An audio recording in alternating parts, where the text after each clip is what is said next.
So when you don't have any documents in place, then your estate will most likely have to go through the probate court. There are some ways that you can avoid that without having a will, but that's sort of a separate conversation. But if you've got any kind of real property assets and then assets that are in excess of $150,000, then the probate court is going to be involved. So the way that it works, one, the state law dictates who receives your assets, not you.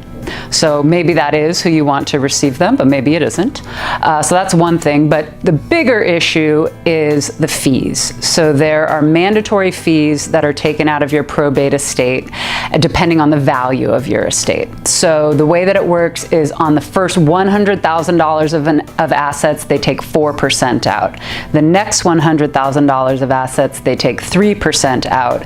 And then the next $800,000 of assets, they take 2% out. So, and then it goes on higher and higher from that. But, so for example, in a $1 million estate, the way that those percentages calculate out is a mandatory $23,000 fee that goes to the attorney who runs it through the probate, and a $23,000 fee that's awarded to the personal representative of the estate. So you're already at $46,000 of fees, and you still have filing costs, you've got publication notices, so you're getting up to $50,000 on your estate, versus if you had a trust in place, you know, depends on the complexities of the trust administration, but it's going to be a much lower dollar amount than that.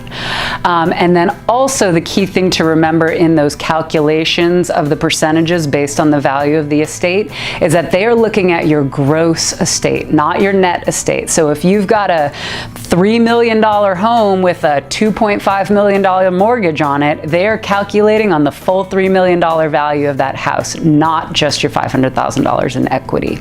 So the number can get very high very quickly if you allow your assets to run through probate and these mandatory state dictated fees are pulled out.